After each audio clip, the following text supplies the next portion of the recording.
Hello all. இன்னைக்கு இந்த வீடியோல நம்ம என்ன பார்க்க போறோம் அப்படின்னா, இஸ்ரோ எப்படி வந்து அந்த மார்ஸுக்கு ரொம்ப கம்மியான செலவுல வந்து போனாங்க. அதுக்கு பின்னாடி இருக்கிற அந்த பிசிக்ஸ் என்ன? எந்த மாரி வந்து டிசைன்லாம் பண்ணா எப்படி வந்து அந்த மார்ஸுக்கு ஈஸியா வந்து போக முடியும்? இத இத பத்தியான ஒரு கம்ப்ளீட் வீடியோ தான் இது. ஆக்சுவலா நமக்கு தெரியும் இஸ்ரோ வந்து எல்லாத்துலயுமே வந்து சிம்பிளா பண்றது தான் அவங்களோட லாஜிக். ரொம்ப கம்மியான செலவுல அதிகமான வந்து லாபம் கிடைக்கிறது தான் வந்து நம்ம இந்தியன் இஸ்ரோவோட ஒரு கம்ப்ளீட் மோட்டோவை வச்சு அவங்க ஒர்க் பண்ணிட்டு இருக்காங்க. இப்ப நான் இன்னைக்கு ஃபுல்லா பேச போறது என்னன்னா, மங்கள்யான் இருக்கு இல்லையா? அந்த மங்கள்யானோட சக்சஸ் ஸ்டோரியும், அதுக்கு பின்னாடி இஸ்ரோ சயின்டிஸ்ட் ஒர்க் பண்ண அந்த டெக்னாலஜிஸ் என்னென்ன டெக்னாலஜிஸ் யூஸ் பண்ணியிருந்தாங்க. அது மட்டும் இல்லாம அவங்க யூஸ் பண்ண அந்த மெத்தட்ஸ் எப்படி கால்குலேட் பண்ணாங்க, ஒவ்வொரு விஷயத்தையும் வந்து எப்படி கால்குலேட் பண்ணி அந்த எக்ஸாக்டா செஞ்சு முடிச்சாங்கன்றதையும் நான் டீடைல்டா பார்க்க போறோம்.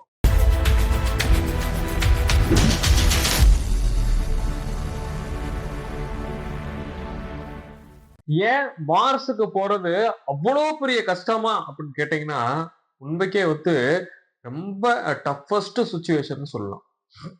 இதுக்கு நான் ஒரு எடுத்துக்காட்டு சொல்றேனே. இப்ப நீங்க ஒரு பைக்ல இல்ல ஒரு கார்ல 100 கிலோமீட்டர் வேகத்துல போறீங்க. உங்க பக்கத்துல இன்னொரு கார் வந்து 120 கிலோமீட்டர் வேகத்துல வருது. நான் இங்க இருந்து ஏதாவது ஒரு பொருள அந்த காருக்கு வீசணும் அப்படின்னா, குத்து மதிப்பெல்லாம் என்னால வீச முடியாது. ஏன்னா நான் 100 கிலோமீட்டர் வேகத்துல போறேன். என்னைய ஓவர்டேக் பண்ணி 120 கிலோமீட்டர் வேகத்துல இன்னொரு கார் போயிட்டு இருக்கு. இங்க இருந்து ஒரு பொருள நான் அங்க தூக்கி போடணும் அப்படின்னா, கரெக்ட்டான டைமிங்க்கு நான் வெயிட் பண்ணணும். அந்த கரெக்ட்டான டைமிங்கு ரொம்பலாம் இருக்காது. ஒரு 10 செகண்டோ, 15 செகண்டோ தான் இருக்கும். அதுக்குள்ள நான் கரெக்ட்டா அத தூக்கி போட்டேன் அப்படின்னா, அந்த காருக்குள்ள விழுகும். இல்ல அப்படின்னா மிஸ் ஆயி கீழ விழுந்துரும் ரோட்லயே. இதே தான் இங்கேயும் நடக்குது. எர்த்து ரொம்ப வேகமா சுத்திக்கிட்டு இருக்கு. அதே மாரி மார்ஸும் ரொம்ப வேகமா சுத்திட்டு இருக்கு. இப்ப 2மே வந்து சுத்திட்டு இருக்கும்போது, அந்த இடத்துல இங்க இருக்கிற அந்த சேட்டலைட்ட மார்ஸுக்கு லான்ச் பண்ணுன்றது எப்படி நான் கார்ல இருந்து அந்த காருக்கு தூக்கி போறனோ, அதே மாரி தான் இங்கேயும்.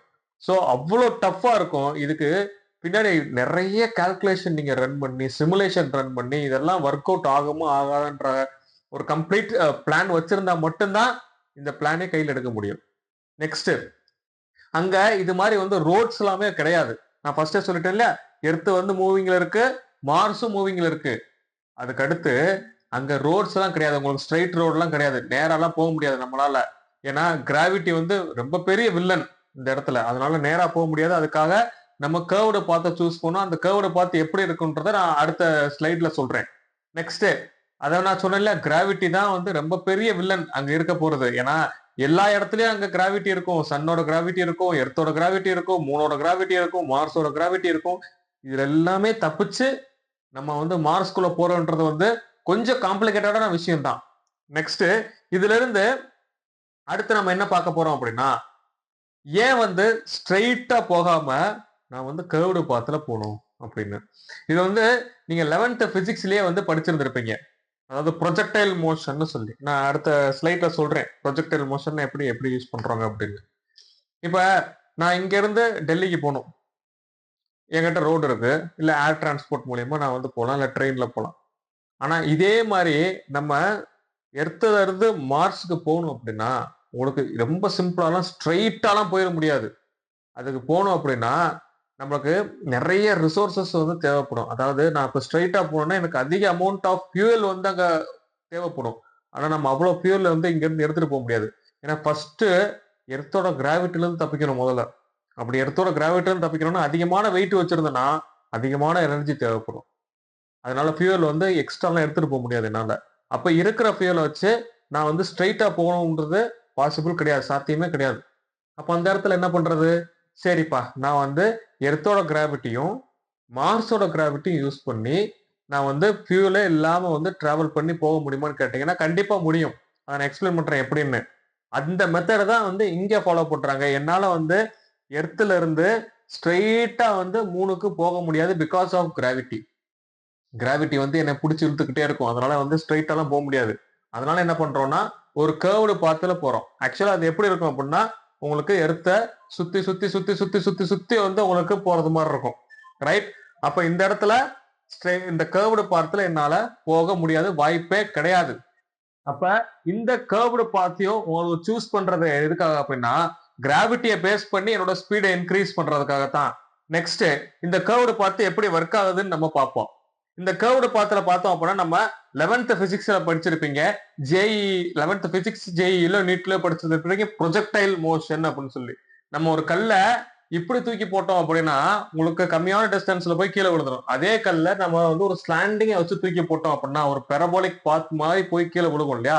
அதே டெக்னிக் தான் இங்கேயும் நம்ம யூஸ் பண்ண போறோம். ரைட்?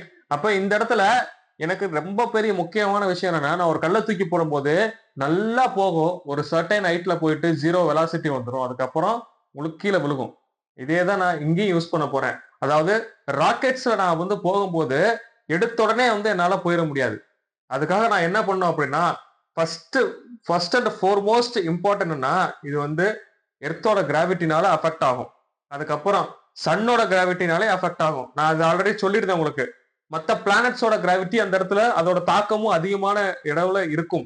அதுக்கு அடுத்து உங்களுக்கு இதனால என்ன ஆகும் அப்படின்னா அதோட பாத்து வந்து மாறுறதுக்கான வாய்ப்பு இருக்கு. அதாவது நேரா போக வேண்டிய ராக்கெட்டு இங்கிட்டு இங்கிட்டு இங்கிட்டு இங்கிட்டு வந்து போறதுக்கான வாய்ப்பு இருக்கு. இதெல்லாமே வந்து கரெக்டா நான் வந்து மெயின்டைன் பண்ணி அழகான அந்த கர்வ்டு பாத்துல போய் மார்ஸ்ல லேண்ட் பண்ணணும். சரி, இப்ப அந்த கர்வ்டு பாத்தை எப்படி நம்ம டிசைன் பண்றது அப்படின்னா உங்களுக்கு தெரியுது இல்லையா? இது எர்த்து. இது நம்ம அனுப்பக்கூடிய அந்த மங்கள்யான் அந்த சேட்டலைட்னு வச்சுக்கலாம். ஓகே, அப்ப எர்த்ல இருந்து என்னால வந்து ஸ்ட்ரைட்டாலாம் போயிட முடியாது. இங்க இருக்கு உங்களுக்கு எர்த்ல இருந்து மார்ஸ் இங்க இருக்கு. என்னால வந்து ஸ்ட்ரைட்டாலாம் வந்து போயிட முடியாது எர்த்ல இருந்து. அதுக்காக என்ன பண்றோம் அப்படின்னா எர்த்ல இருந்து உனக்கு சுத்தி சுத்தி சுத்தி சுத்தி சுத்தி அதுக்கப்புறம் வந்து மார்ஸுக்கு இந்த மாதிரி வந்து ஆர்பிட்ல உள்ள ரொட்டேட் ஆகிட்டே இருக்கும். இந்த இடத்துல ரொம்ப முக்கியமா நம்ம பார்க்க வேண்டியது என்னன்னா ராக்கெட்டோட பாத் வந்து எல்லா ஃபோர்ஸ்லயுமே வந்து பேலன்ஸ் ஆகணும். நான் ஃபர்ஸ்டே சொல்லிட்டேன், எர்த்தோட கிராவிட்டி இருக்கும், சன்னோட கிராவிட்டி இருக்கும், மார்ஸோட கிராவிட்டி இருக்கு. எல்லா கிராவிட்டி வந்து நான் ஓவர் கம் பண்ணி நான் வந்து கரெக்டா பேலன்ஸா மெயின்டைன் பண்ணணும். ரைட்? சோ இப்ப இங்க இந்த ராக்கெட்டை வந்து இத்தனை கிராவிட்டி இருக்க போது, இத்தனை கிராவிட்டிலேயே எனக்கு அந்த ராக்கெட்டை ப்ராப்பரா கைட் பண்ணி கொண்டு போகணும். இல்லாட்டி என்ன ஆகும் அப்படின்னா ஸ்பீடு கம்மியாச்சுன்னா சரி, இல்ல ஸ்பீடு இன்க்ரீஸ் நான் நினைச்சதை விட அதிகமா இருந்தாலும் சரி, நினைச்சதை விட அதிகமா இருந்தேன்னா என்னோட இந்த கிராவிட்டிக்குள்ள வராம ஸ்ட்ரைட்டா வேற எங்கேயோ போயிடும். ஸ்பீடு கம்மியா இருந்துச்சுன்னா எர்த்தோட கிராவிட்டிக்குள்ளேயே உள்ள வந்து உள்ள அதாவது செட்டில் ஆயிட்டு உள்ள வந்து கீழே விழுந்துரும். இது எல்லாமே வந்து உங்களுக்கு நடக்கும். அதனால எல்லாத்தையுமே நான் மெயின்டைன் பண்ணணும். எல்லாத்தையும் மெயின்டைன் பண்ணி கரெக்டா பேலன்ஸ்டா வச்சிருக்கணும். சரி, இதுல இருந்து ப்ரிசைஸான அந்த லொகேஷனை நான் எப்படி வந்து சூஸ் பண்றது? நான் ஃபர்ஸ்டே சொல்லிட்டேன், ஸ்பீடு கம்மியா இருந்தா எர்த்தோட கிராவிட்டிக்கு உள்ள மாட்டிக்கும். இதே எனக்கு அதிகமான ஸ்பீட்ல போனாலும் நான் நினைச்ச பாத்தை விட டிவியேட் ஆகி வேற எங்கேயோ போயிடும். அப்ப ஸ்பீடு அதிகமாகவும் இருக்கக்கூடாது, கம்மியாகவும் இருக்கக்கூடாது. சரி, எனக்கிட்ட ஃபியூலே கிடையாது. எப்படி நான் ஸ்பீடை இன்க்ரீஸ் பண்றது? யூசிங் ஸ்லிங் ஷாட் டெக்னிக்னு பேரு. ஸ்லிங் ஷாட் டெக்னிக்னு அடுத்த ஸ்லைட்ல எக்ஸ்பிளைன் பண்றேன் உங்களுக்கு. நெக்ஸ்ட், எர்த்தோட ஆர்பிட்ல உங்களுக்கு ரிவால்வ் ஆகிக்கிட்டே இருக்கணும். எதுக்கு ரிவால்வ் ஆகுது? To increase the speed of the satellite. சரி, சேட்டலைட்டோட ஸ்பீடை வந்து இன்க்ரீஸ் பண்ணி இன்க்ரீஸ் பண்ணி இன்க்ரீஸ் பண்ணி அதுக்கப்புறம் தூக்கி அடிக்கிற மாதிரி. ஓகே, நெக்ஸ்ட் அது இன்க்ரீஸ் பண்றது காரணம் என்னன்னா எர்த்தோட கிராவிட்டில இருந்து விலகி மார்ஸோட கிராவிட்டிக்கு உள்ள போறதுக்காகத்தான். நெக்ஸ்ட், இதுல இருந்து உங்களுக்கு அடுத்தது என்ன அப்படின்னா ஸ்ட்ராட்டஜிஸ் வந்து இஸ்ரோ எப்படி மேக் பண்ணிருக்காங்க இதை பொறுத்து அப்படின்னா நேரா போனா இங்க இருந்து இங்க போக முடியுமான்னு கேட்டீங்கன்னா போக முடியும் கண்டிப்பா. ஆனா எனக்கு அதிக அமௌண்ட் ஆஃப் ஃபியூல் வந்து அந்த இடத்துல வேஸ்ட் ஆகும். ஸோ நம்ம கிட்ட அவ்வளவு ஃபியூல் எல்லாம் போட்டு உங்களுக்கு வந்து நான் எடுத்துட்டு போறதுக்கு ரொம்ப அதிகமான மாசு வந்துடும். அப்ப ரொம்ப அதிகமான மாசு வந்தா ரொம்ப அதிகமான எனர்ஜி வந்துடும். ஸோ இதெல்லாமே வந்து நான் அவாய்ட் பண்ணணும். அதனாலதான் வந்து நான் ஹை ஃபியூல் வந்து யூஸ் பண்ண மாட்டேன். அதுக்கு பதில் என்ன பண்றேன் அப்படின்னா உங்களுக்கு ஸ்லிங் ஷாட் டெக்னிக்னு பேர். இதுக்கு பேர் வந்து ஸ்லிங் ஷாட் டெக்னிக். இதுக்கு ஒரு எடுத்துக்காட்டு நான் சொல்றேன். இந்த கொக்கோலாம் வந்து விளையாடுறத பார்த்துருப்பீங்க. 2 போல் இருக்கும். 2 போலுக்கு நடுவில் நிறைய இந்த பிளேயர்ஸ் எல்லாம் உட்காந்துருப்பாங்க. 2 பேர் வந்து ஓடிக்கிட்டு இருப்பாங்க இல்லையா? அப்ப உங்களுக்கு அந்த போலை வந்து ஒருத்தர் புடிச்சு வேகமா சுத்தும் போது அவரோட வேகம் வந்து அதிகரிக்கும். அதே மாதிரிதான் இங்கேயும். இப்ப சேட்டலைட் வந்து இங்க இருந்து கொஞ்சம் மெதுவா தான் வரும். இந்த இடத்துக்கு வரும்போதெல்லாம் மெதுவா தான் வரும். அதுக்கப்புறம் இதை சுத்தும் போது உங்களுக்கு ஸ்பீடு வந்து இன்க்ரீஸ் ஆகும். ஸ்பீடு இன்க்ரீஸ் ஆகி கொஞ்சம் தூரம் தள்ளி போய் திருப்பி உங்களுக்கு அதே மாதிரி ரிட்டர்ன் வரும்போது இங்க ஸ்பீடு கம்மியா இருக்கும். திருப்பி ஸ்பீடை இன்க்ரீஸ் பண்ணும். அப்ப ஒரு 4 அல்ல 5 தடவை வந்து உங்களுக்கு எர்த்த சுத்தி சுத்தி சுத்தி சுத்தி வரும்போது ஸ்பீடு இருக்க ஃபர்ஸ்ட் ரவுண்ட்ல ஸ்பீடு கம்மியா இருக்கும். அடுத்த ஒரு தடவை எர்த்த சுத்தும் போது ஸ்பீடு அதிகமா இருக்கும். திருப்பி ஒரு தடவை ஸ்பீடை சுத்தும் போது எர்த்த சுத்தும் போது இன்னும் அதிகமான ஸ்பீடு இருக்கும். அப்ப கரெக்டான டைம் வரது வரைக்கும் அவங்க வெயிட் பண்ணுவாங்க. அந்த ப்ரிசைஸான அந்த டைம் வந்துருச்சு அப்படின்னா இன்ஜின்ஸ்ல இருக்கிற அந்த ஃபியூயலை லைட்டா பர்ன் பண்ணி இந்த எர்த்தோட ஆர்பிட்டை விட்டு உங்களுக்கு வெளியே எடுத்துட்டு வந்துடுறது. ஓகே, இது வரைக்கும் எர்த்தோட ஆர்பிட்டுக்குள்ளேயே சுத்திட்டு இருந்த அந்த ராக்கெட்டு சடனா வந்து நம்ம கிட்ட இருக்கிற அந்த ஃபியூலை வச்சு எர்த்தோட ஆர்பிட்டை விட்டு வெளியே எடுத்துட்டு வந்துடுறது. அப்படி எர்த்தோட ஆர்பிட்டை விட்டு நம்ம வெளியே எடுத்துட்டு வந்தோம்னா கொஞ்ச தூரம் போனதுக்கு அப்புறம் மார்ஸோட ஆர்பிட்டுக்குள்ள சேர்த்துறது. அப்ப மார்ஸோட ஆர்பிட்டுக்குள்ள சேர்த்தோம்னா உடனே போய் உள்ள இறங்கிடுமான்னு கேட்டீங்கன்னா கிடையாது. ஏன்னா உங்களுக்கு ராக்கெட்டோட ஸ்பீடு வந்து அவ்வளவு அதிகமா இருக்கும். அவ்வளவு அதிகமான ஸ்பீட்ல நான் வந்து மார்ஸுக்குள்ள போனேன் அப்படின்னா உள்ள போனோடனே கீழே விழுந்துரும், விழுந்து நொறுங்கிடும். அதனால என்ன பண்ணுவோம் அப்படின்னா ஸ்பீடை வந்து கம்மி பண்ணும். எப்படி ஸ்பீடை கம்மி பண்றதுன்னா சேம் டெக்னிக் இங்க என்ன யூஸ் பண்ணோம் அப்படின்னா அதே தான் இன்றைக்கும். அதாவது மார்ஸோட ஆர்பிட்டுக்குள்ள போய் சுத்திக்கிட்டே இருக்கும். ஃபர்ஸ்ட் பெரிய எலிப்டிக்கல் பாத்துல சுத்தும், அதுக்கப்புறம் கம்மி கம்மி கம்மி, அதுக்கப்புறம் மார்ஸ்குள்ள இறங்கும். அப்ப இங்கே அதிகமான வேகத்துல சுத்தணும், இங்கே கம்மியான அதாவது ஸ்பீடை இங்கே ரெடியூஸ் பண்ணி உள்ள போய் இறங்குற அளவுக்கான ஸ்பீட் இருக்கு. அப்ப நம்ம ஃபர்ஸ்ட் என்ன பண்றோம் அப்படின்னா ராக்கெட்டை லான்ச் பண்றோம். லான்ச் பண்ணதுக்கு அப்புறம் எர்த்தோட ஆர்பிட்டுக்குள்ளேயே சுத்தும் அது. அதுக்கப்புறம் ஒரு மல்டிபிள் ஆர்பிட் சுத்தினதுக்கு அப்புறம் ப்ரிசைஸான டைம் வரும்போது உங்களுக்கு லான்ச் பண்றோம். அப்ப அதுக்கப்புறம் இன்ஜின்ஸை பர்ன் பண்ணி ஃபைனல் புஷ், இங்க இருந்து கரெக்டா ஃபைனல் புஷ் பண்ணோம் அப்படின்னா எர்த்தோட ஆர்பிட்டை விட்டு வெளியே வந்துடும். எர்த்தோட ஆர்பிட்டை விட்டு வெளியே வந்ததுக்கு அப்புறம் மார்ஸோட ஆர்பிட்டுக்குள்ள போயிட்டு அங்க ஸ்லோ டவுன் பண்ணி உள்ள இறங்கும். இதுதான் வந்து உங்களுக்கு கம்ப்ளீட் பாத்து, எப்படி வந்து உங்களுக்கு டிராவல் பண்றதுக்கான பாத். நெக்ஸ்ட் இதுல இருந்து அடுத்தது மார்ஸோட பாத்துல இருந்து எப்படி போகும், அதாவது இதுக்கு பேர் வந்து ஆர்பிட் டிரான்ஸ்ஃபர்மேஷன் பேரு. எர்த்தோட ஆர்பிட்ல இருந்து உங்களுக்கு மார்ஸோட ஆர்பிட்டுக்குள்ள போறதுக்கான ஆர்பிட் டிரான்ஸ்மிஷன். இது வந்து எர்த்தோட ஆர்பிட்னு வச்சுக்கலாம். இங்க இருந்து நேரா அப்படி, அதாவது ஸ்ட்ரைட்டா இப்படி வராது உங்களுக்கு, எலிப்டிக்கல் பாத்து கரெக்டா வந்து மார்ஸோட ஆர்பிட்டுக்குள்ள வந்து இப்படி சுத்தி மார்ஸுக்குள்ள இறங்கிரும். இதுக்கு மினிமம் ஃபியூல் இருந்தா எனக்கு போதும். மினிமம் ஃபியூல்லே மேக்சிமம் எஃபிஷியன்சி எடுக்க முடியும் இந்த எலிப்டிக்கல் பாத்துல. இதே ஸ்ட்ரைட்டா போனேன்னா எனக்கு அதிகமான ஃபியூல் வந்து உங்களுக்கு செலவாகும். ஆனா எலிப்டிக்கல் பாத்து, அதாவது இந்த மாதிரி இப்படி பாத்துல போகும்போது எனக்கு மினிமம் ஃபியூல் இருந்தாலே போதும். ஓகே, நான் இப்ப சொல்லிட்டேன் எதனால வந்து ஸ்ட்ரைட்டா போகக்கூடாதுன்னு நான் சொல்லிட்டேன். ஏன்னா எனக்கு அதிகமான ஃபியூல் தேவைப்படும், உங்களுக்கு ஹை எனர்ஜி இருக்கும், எஃபிஷியன்சி அவ்வளவு இருக்காது. ஆனா இதுவே எனக்கு இந்த பாத்திர டிராவல் பண்ணும்போது எனக்கு மினிமம் ஃபியூல் இருந்தா போதும். என்னோட அதாவது நான் இறங்க வேண்டிய இடமும் வந்து கரெக்டா ப்ரிசைஸா எனக்கு பிளான் பண்ண முடியும். அதுக்கப்புறம் மோஸ்ட் எஃபிஷியன்டாவும் இருக்கும் இந்த ஒரு இதுல. ஓகே, அப்ப நான் ஆல்ரெடி இதை எக்ஸ்பிளைன் பண்ணிட்டேன். எர்த்தோட ஆர்பிட்ல இருந்து டிரான்ஸ்பர் ஆகும், திருப்பி மார்ஸ் அப்ரோச் பண்ணி மார்ஸ்ல போய் உங்களுக்கு லேண்ட் ஆகும். இதுதான் வந்து உங்களுக்கு இது. நெக்ஸ்ட் இதுல இருந்து அடுத்தது நான் உங்களுக்கு என்ன எக்ஸ்பிளைன் பண்ண போறேன்னா டைமிங். டைமிங் தான் இந்த இடத்துல உங்களுக்கு மோஸ்ட் இம்பார்ட்டன்ட் திங். ஏன்னா கரெக்டா நான் ஃபர்ஸ்டே சொன்னேன், இந்த பஸ்ல இருந்து அந்த பஸ்ஸுக்கு நான் ஏதோ ஒரு ஆப்ஜெக்டை தூக்கி போடணும் அப்படின்னா கரெக்டான டைம் நான் தூக்கி போட்டா மட்டும் தான் அங்க விழுகும், இல்லாட்டியும் ரோட்ல கீழே விழுந்துரும், இல்லாட்டியும் அந்த ஆப்ஜெக்ட்டுக்கு முன்னாடி விழுந்துரும். ஸோ எனக்கு இந்த இடத்துல டைமிங் மோஸ்ட் இம்பார்ட்டன்ட். இடத்துல இருந்து எந்த டைம்ல வந்து நான் வெளியே வந்தேன் அப்படின்னா மார்ஸோட ஆர்பிட்டுக்குள்ள போக முடியும், இந்த டைமிங்கை வந்து கரெக்டா கால்குலேட் பண்ணணும். அப்படி கரெக்டா யார் கால்குலேட் பண்ணுவாங்க அப்படின்னு கேட்டீங்கன்னா இன்ஜினியர்ஸ் சயின்டிஸ்ட்லாம் வந்து உள்ள ஒர்க் பண்ணிட்டு இருக்காங்க இல்லையா, அவங்க வந்து என்ன பண்ணுவாங்க அப்படின்னா சிமுலேஷன்ஸ் ரன் பண்ணுவாங்க. அது என்ன சார் சிமுலேஷன்ஸ் கேட்டீங்கன்னா, இப்ப நான் ஒரு பொருளை ஒரு மேனுஃபேக்சர் பண்றேன் அப்படின்னா இது உடையுமா உடையாதான்றத வந்து நான் மேனுஃபேக்சர் பண்றதுக்கு முன்னாடியே வந்து என்னால அதை டிசைட் பண்ண முடியும். அதுக்கு பேர் தான் வந்து சிமுலேஷன்ஸ்னு பேரு. இந்த சிமுலேஷன்ஸ் வந்து அவங்க கிட்டத்தட்ட ஒரு 200 300 400 500 டைம் வந்து சிமுலேட் பண்ணி இது கரெக்டான டைமிங் எப்போ வருதுன்றதுக்காக ஒரு என் number of times work out பண்ணதுக்கு அப்புறம் அந்த டைமிங் சூஸ் பண்ணுவாங்க. அந்த டைமிங்ல மட்டும்தான் கரெக்டா இந்த ஆர்பிட்ல இருந்து வெளியே வந்து இந்த ஆர்பிட்டுக்குள்ள போகும். இதுல நான் வந்து ஒரு 10 செகண்ட் முன்னாடியே பின்னாடி இருந்தேன்னா இந்த ஆர்பிட்ல இருந்து விலகி ஏதோ ஒரு டைரக்ஷன்ல போயிடும். ஸோ அப்போ எனக்கு வந்து போகக்கூடாதுன்றக்காக தான் கரெக்டா உங்களுக்கு ப்ரிசைஸான அந்த இதை வந்து டைமிங்கை வந்து செலக்ட் பண்ணிட்டே இருப்பாங்க. ஸோ இந்த இடத்துல எனக்கு அந்த அலைன்மெண்ட் ரொம்ப முக்கியம். டைமிங், அதாவது ப்ரிசைஸான அந்த டைமிங் ரொம்ப முக்கியம். நெக்ஸ்ட் இதுல இருந்து அடுத்து நான் உங்களுக்கு சொல்றது என்னன்னா பர்ஃபெக்ட் கால்குலேஷன் மோஸ்ட் இம்பார்ட்டன்ட். நான் சொல்லிட்டேன், அந்த டைமிங் வேணும் அப்படின்னா கால்குலேஷன்ஸ் ரொம்ப இம்பார்ட்டன்ட். அந்த கால்குலேஷன்ஸ் எப்படி பண்ணுவாங்க அப்படின்னா, நான் சொன்னேன் அந்த நம்பர் ஆஃப் சயின்டிஸ்ட் இன்ஜினியர்ஸ் வந்து டே அண்ட் நைட்டா வந்து உங்களுக்கு ஒர்க் பண்ணிட்டே இருப்பாங்க to calculate the precise timing.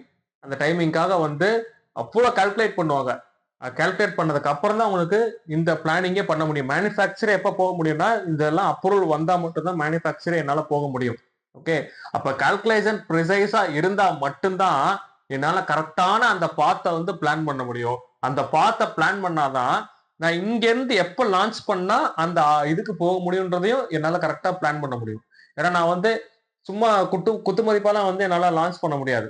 Okay, இங்க நான் என்ன டேட்ல லான்ச் பண்ணனா கரெக்டா அது ரிவால்வ் ஆகி அந்த மார்ஸோட அந்த ஆர்பிட்டுக்குள்ள போகணுன்றதுக்கான டைமிங்கும் இப்பயே நான் பிளான் பண்றணும். அப்ப அந்த லான்ச் பண்றதுக்கான டேட் டைமிங் எல்லாமே வந்து கரெக்டா அலைன்மெண்ட் பண்ணணும் வித் அந்த கால்குலேட் பண்ண அந்த இதோட.